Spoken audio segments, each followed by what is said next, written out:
tend to want to communicate in full sentences. The younger generations have all kinds of acronyms, BTW, BRB, LOL.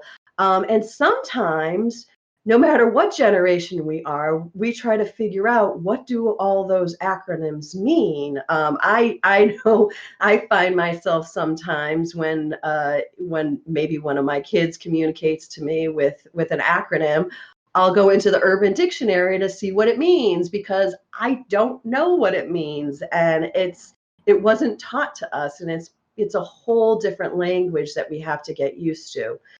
The other challenge of why we aren't in sync is because of the lack of mutual respect. And that's unfortunate. And I think one of the most important things we can learn today and every day is that we need to respect each other for who we are, what we've accomplished, what we've been through. Each one of us has our own story. Each one of us has something to share. And so it's really respecting each other for who we are as a person. The other reason is the fear of unknown. We don't know what other people know. And I think sometimes is that when we need to learn a new format or we need to learn a new technology, there's a lot of fear. And you find that reverse mentoring happens, particularly with, say your grandparents or your parents who may not know how to set something up. And you guys are jumping in and helping them to program their phone or, upload a new application to their computer or figure out how to work something. So there's a lot of fear in the unknown, particularly in the older generations, because they haven't been exposed to what you have been exposed at such an early age. And then another reason why is that our work styles are just different. Some work styles might be more linear.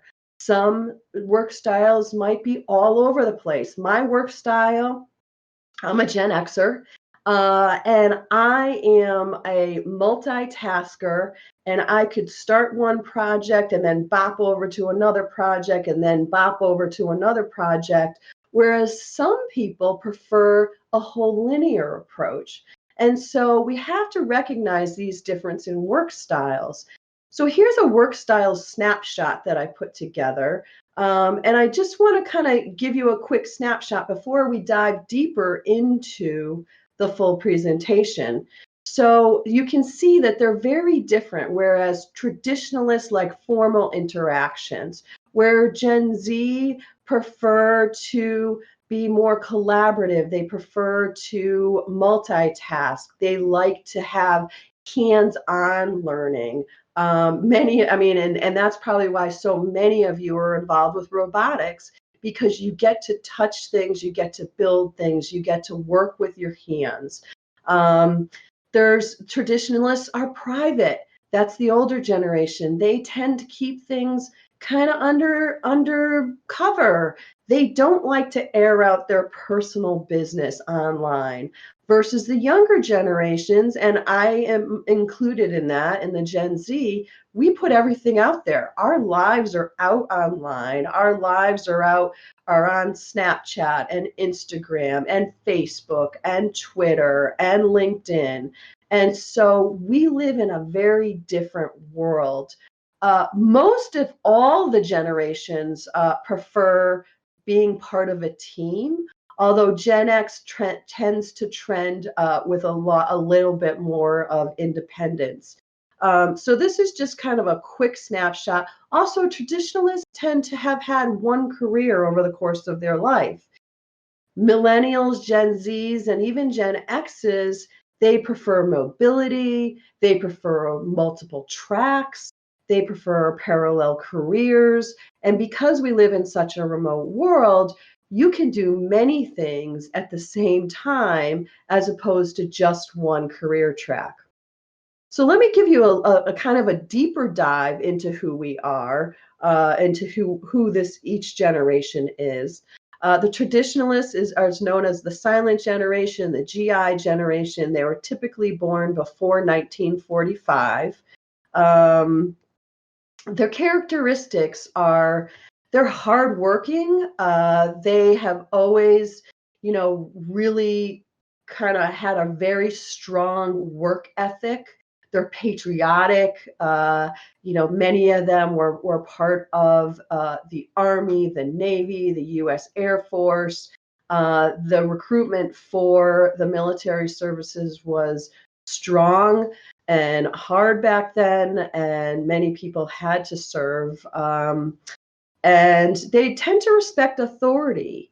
So they understand rules, they follow the rules.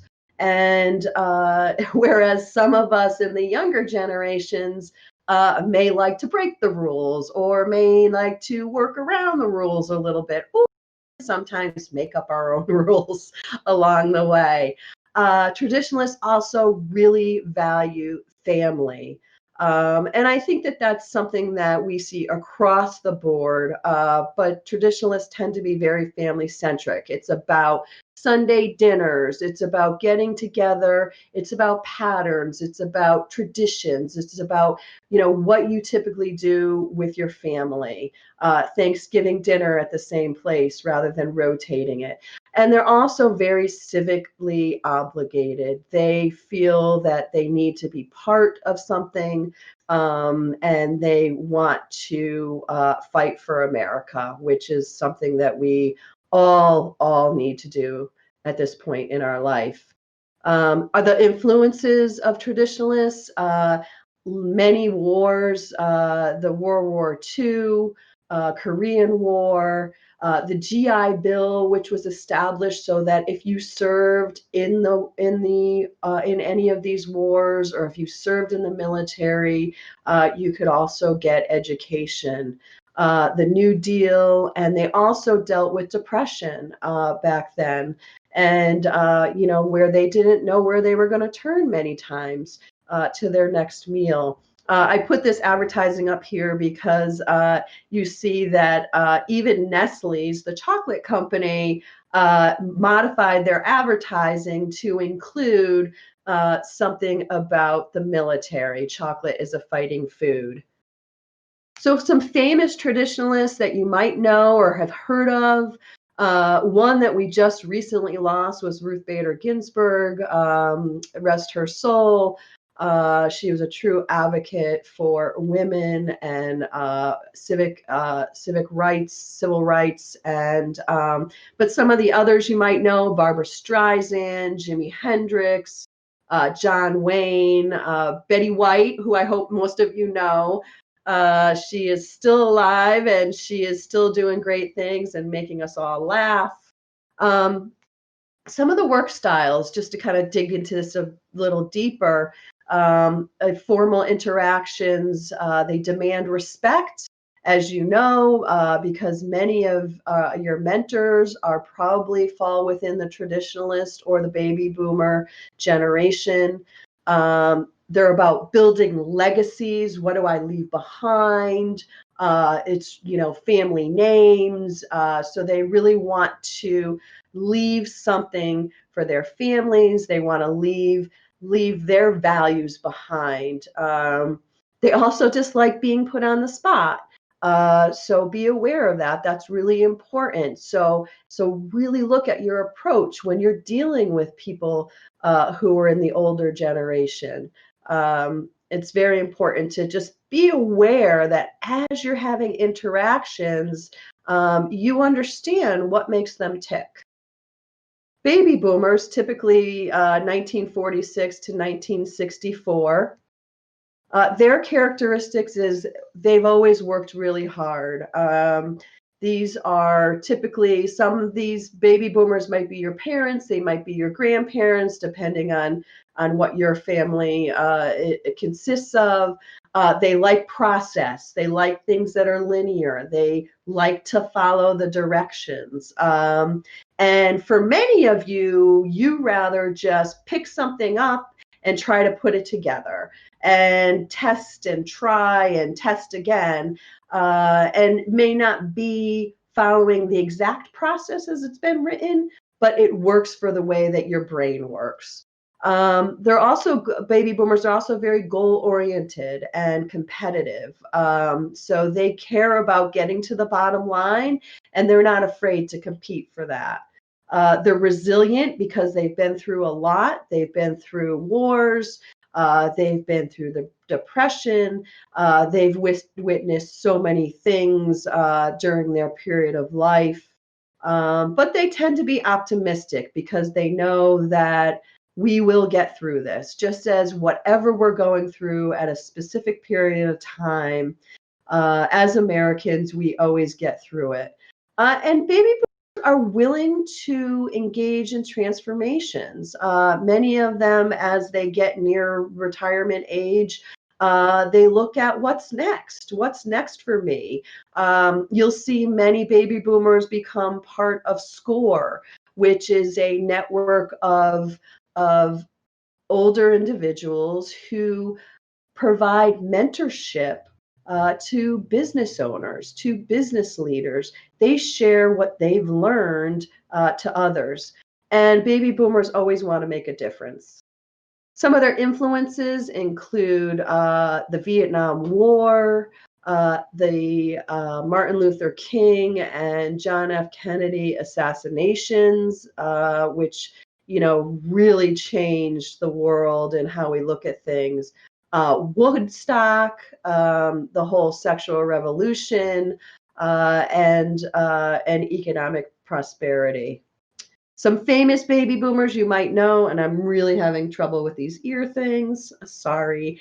Some baby boomers that you know: George Clooney, Barack Obama, Madonna, Bill Gates, Brad Pitt. So those are just a few of those baby boomers that you might recognize. Some of their work styles: baby boomers aren't afraid to work long and hard. They will work long hours. They're creative. They're open to sharing. I'm just keeping a look on the time. They're sensitive to criticism. Again, similar to the traditionalists, where they don't like to be put on the spot. Baby boomers are very sensitive to criticism, especially if you're a younger individual and you're criticizing something that a boomer might be doing. Be very careful of your approach to them. Perhaps, look at how you're phrasing your questions or your concerns or your criticism. Make it a teaching moment, make it educational. Perhaps it's, maybe we should try it this way versus that way, instead of, oh no, I think you're doing it all wrong. So it's, again, a lot of times it's your approach and how you're handling your communication and your work styles. Boomers also prefer things very organized, binders, things in binders and folders and neatly organized into a file cabinet. Versus some of us, which, like me, I'm a Gen Xer, and I'm organized, but I tend to have things all over the place. I like to say that I live in organized chaos. And baby boomers like team and group activities. Gen Xers are also called the MTV generation. For those of you who remember, if any Gen Xers are on the channel today, we grew up with MTV music videos. It really was kind of that entry into how we could really revolutionize television in a whole different way. And those are typically 1965 to 1976. I myself was born in 1968, so I fall right into that generation. Gen X characteristics tend to be more self-reliant and individualistic.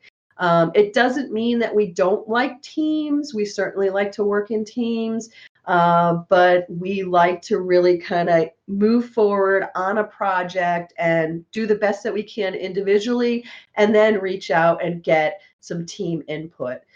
Gen Xers Many of us are self-employed. We realized that we didn't want to be tied in or set into a box. And we like to be able to dictate our own schedules. And the reason why is because family comes first. And so as Gen Xers, got into their careers, we realized in order to put our family first, in order to go to the robotics competitions or the baseball games or the plays, we needed to have more flexibility in our schedules. So we looked at self-employment as an option. And it always for Gen Xers is a balancing act because family is so important. And so we have to weigh out that work-life balance. It's really, really important.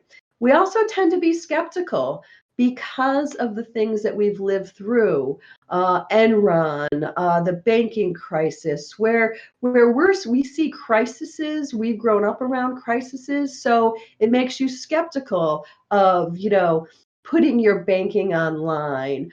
Is it really going to be safe? We're also think globally, and especially as climate change has become so important in the world, we really look at what is the impact on the entire globe. And then we're also very technology literate, most of us, and we can balance our phones, we can balance our computers, we can add new apps onto our phones, and we know how to work these things. And I must say, as I said a little bit earlier, every one of us has had to learn how to become technology literate in this time of COVID. Our influences was divorce. I come from a family of divorce. I've also been divorced myself. Gen Xers, it was the time when divorce unfortunately started to grow, and you started to see marriages end in 50% divorce. And it's just the way of the world and how people want to explore different pathways, and that's okay. I firmly believe that we all deserve happiness, and so however you find that happiness is really important. I mentioned MTV earlier. We also had Sesame Street and Zoom, and I don't mean Zoom, the video Zoom. I mean Zoom. Come on, Zoom, Zoom, Zoom on Zoom. Where actually I believe Britney Spears and Jason Timberlake used to perform on Zoom. Our influences are also the computer, our being mobile, where we could start to carry our PCs around, the cell phone, where I remember my very first cell phone was a bag phone, if you could believe it. And I carried around this big leather bag and I zipped it open and I took out my cell phone and I thought I was just the coolest thing in the world. Video games. I don't know how many of you realize that your parents grew up on Atari, Space Invaders, and Pac-Man, and all those great games that were so important in our life. We also dealt with health issues like AIDS, and how that really kind of ravaged our country and our world, and learning how to come up with strategies to deal with AIDS, and figure out ways to keep people alive. So we've been through a lot through Gen X. Some of our famous Gen Xers, Robert Downey Jr., hopefully many of you know, Julia Roberts, Will Smith, Andre Agassi, the tennis player, Ashton Kutcher, Jeff Gordon, Peyton Manning, he's now retired from football, and of course Tiger Woods, who I love watching play golf because he just amazes me every time I watch him. Gen X work styles, we want the facts. Gen Xers want the facts. Tell us what it is Give us the facts and we will figure it out from there. We're also very used to research through online resources. I know I am constantly researching. I subscribe to so many uh, newsletters and I get so much news pushed to me on a daily basis through Twitter, and then I go in and I get deeper, and so I am constantly exploring online resources. We want our expectations outlined. What do you expect of us? What is the end goal? What is your intention? And I think it's always important to set your intentions. And we don't like sugarcoating. It's like, tell us as it is, give us the facts. Don't be wishy-washy.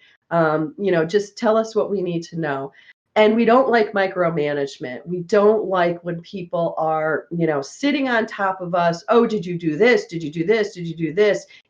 Every 10 minutes of the day. Trust that we will get it done.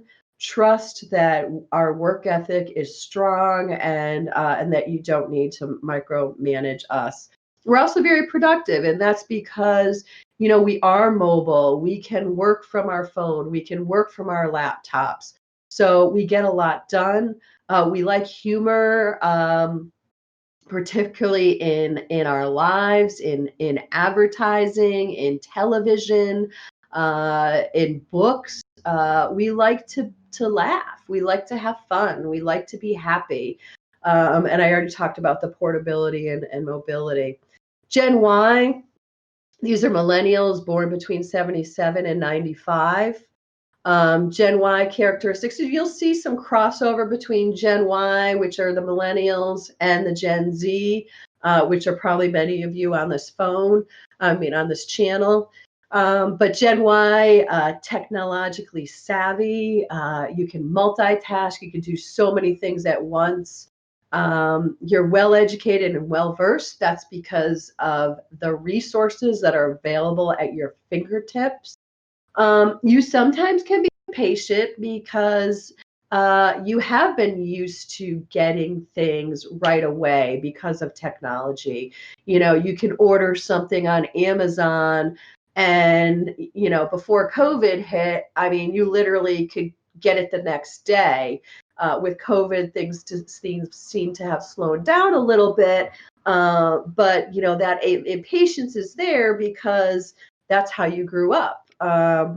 And Sometimes you can be a little self-absorbed and entitled, and again, it's understanding where that comes from, where that self-absorption comes from.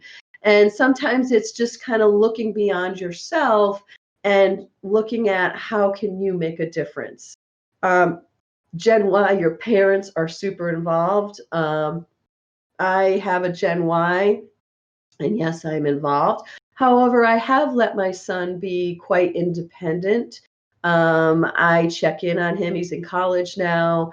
I check in on him, but I was definitely involved in the college selection process with him.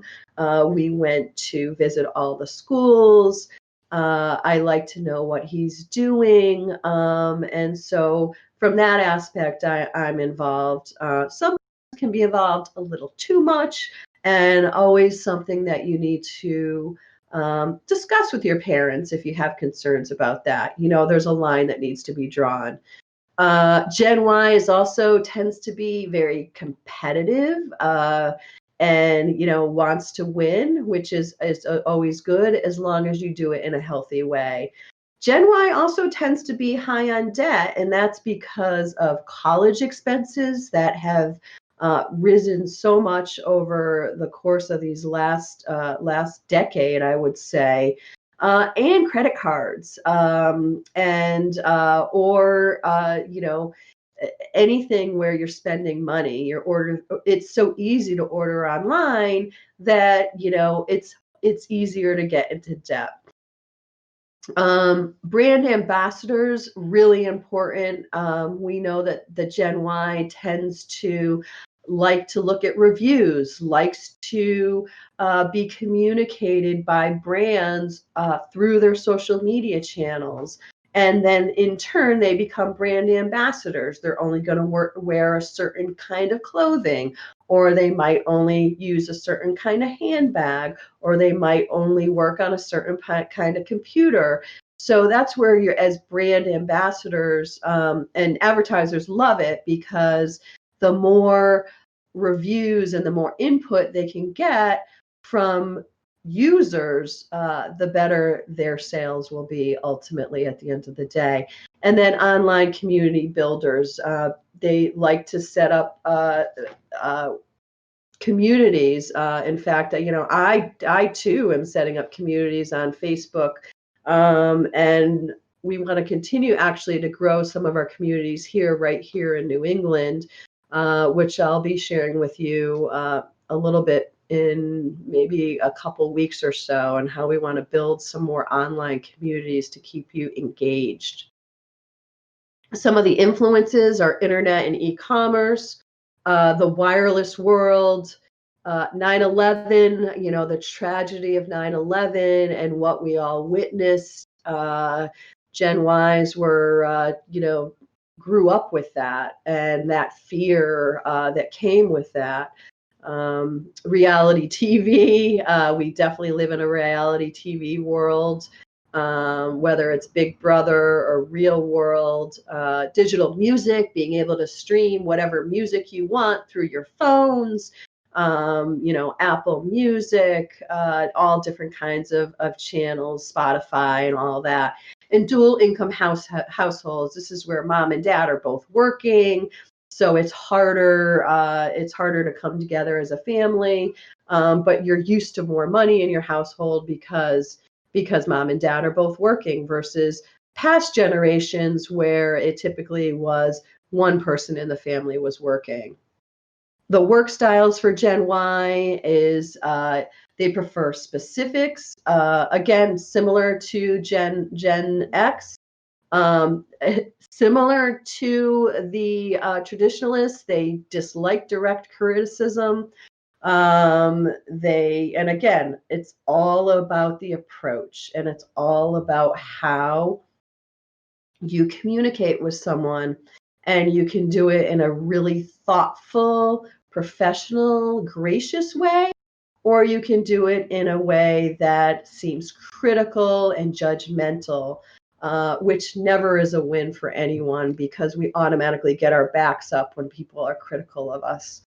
Gen Y likes multitasking, but also can be very collaborative. They like structure, but it's a structure that they can bop around in. It doesn't have to be a direct linear structure. Prefer visuals, like to see things, they want to touch things. They're very helpful, and they have parallel careers. Gen Z, this is probably many of you on the phone, or I keep saying phone. See, I can't even get it straight on this channel. This is the Google generation, the iGen, and born after 1996. So you guys are digital natives. I mean, we look to you to help us. I know whenever I have an issue or a concern with my phone, or something's not working right, I'll go right to my son and say, Jordan, can you fix this for me? You guys are obviously technology advanced. The lack of interest in outdoors, it's a reality. You like screen time. You're behind your screens. Many of you have multiple screens going at the same time. But it doesn't mean that you can't get outdoors. And I need to encourage you to, especially today, even though we're all behind screens today, but after this day is over at 5 o'clock, or if you can take a break, get outside. It's gorgeous today. The sun is shining. It's a perfect fall day. Go for a walk. It will totally, totally help you clear your mind and get yourself ready for the day or what's ahead. Social sharing. You're all about social media, sharing your life, sharing your pictures. I have a 15-year-old daughter who is constantly on Snapchat, and it's always about, The selfies, the selfies, the selfies. And so you don't mind sharing as much. Um, Collaborative and creative. You like to be collaborative, and it's all for you. It's all about creativity and innovation. What's next? What can I create? What can I build? What can I design? What can I program? And technology we need creativity with technology. Multitaskers, again, you can do many things. Sometimes you might have a little lack of focus, but that doesn't mean you don't get the job done. It means that you have a different way of getting to the job. You dislike complexity, um, and you don't like you rather have things broken down. So if you have a complex problem, you're going to break it down into little pieces. And I know a lot of you do that when it comes to robot building. And I'm so sorry if you're getting a little bit of if you can hear the lawnmower that is across the street right now. Of course. Gen Z influences Wi-Fi. Obviously, we are always looking for Wi-Fi. Where's our Wi-Fi? We need to get Wi-Fi because we need to use our app. Gen Z influences also been war, in Afghanistan, and throughout the world. You're seeing what's happening. The market crash, the market has gone up and the market has gone down, and we're seeing a lot of that. And social media bullying. This is a real problem and an issue. Something that many of you are aware of. I'm sure you talk about it at school. It really is an unfortunate thing that has happened with social media. And all I can hope for is that people don't do that, and learn how to respect each other as part of the values that we share here at FIRST. Mental health issues.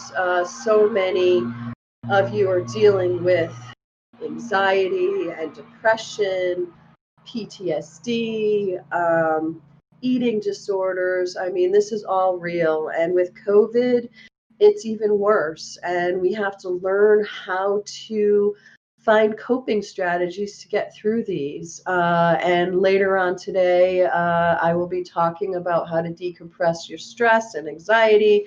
We'll be doing some drawing exercises and a breathing exercise. And I want to share with you some of the things that I've learned over the course of my lifetime to really help me with my own anxiety.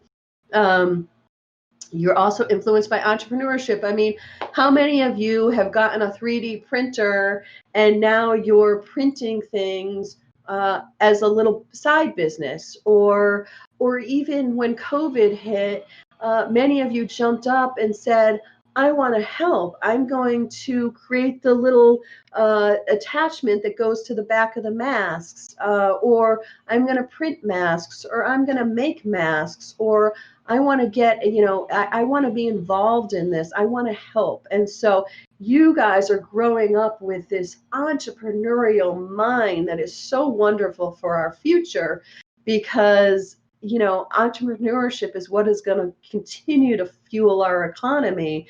And we have so many small businesses in the world, and we need to keep growing those and keep those functioning. And then social justice, such a huge issue right now. We're seeing all of this with Black Lives Matter. We're seeing this with LGBTQ rights. And you know how important social justice is in your world right now, and many of you are fighting for it, and that's so important. And at FIRST, we do practice equity, diversity, and inclusion. We actually have a program at FIRST headquarters. And I would definitely like to grow that program here in New England for all of you, because I think it's so important.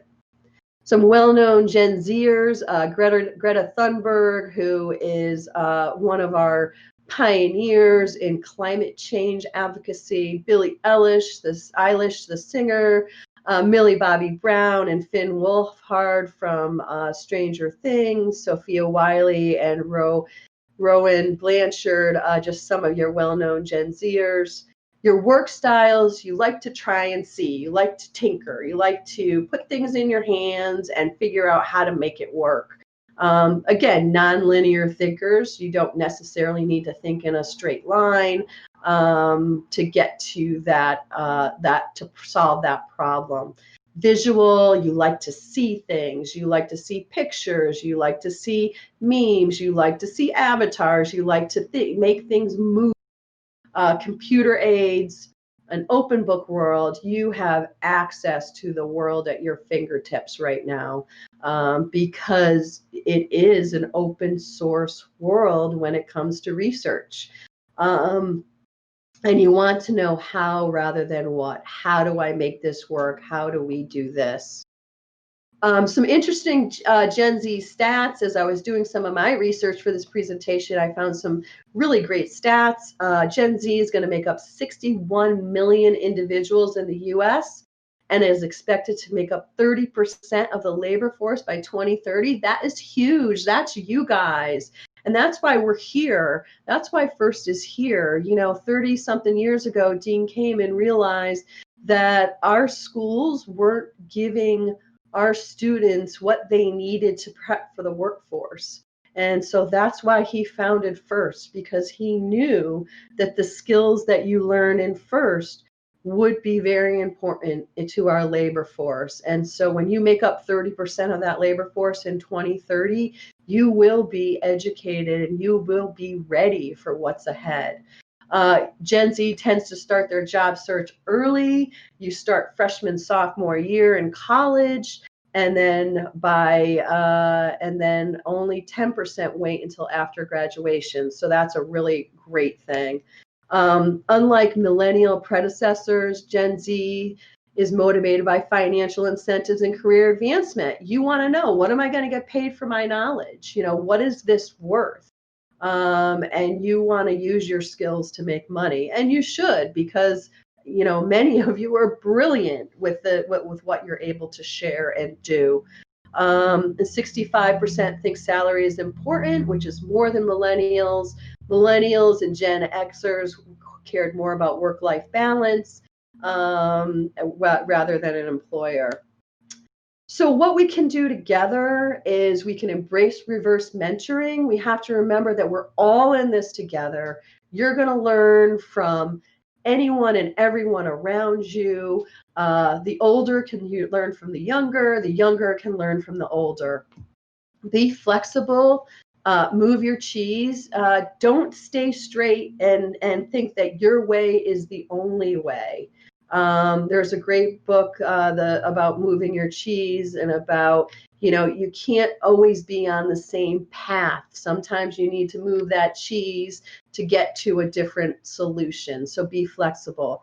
Balance your communication methods. Know that, maybe a phone call might work if you need to get through some really high level details. A phone call might be better than a text, and a phone call might be better than a text when it comes to tone and attitude. And so you need to kind of balance out your communication methods.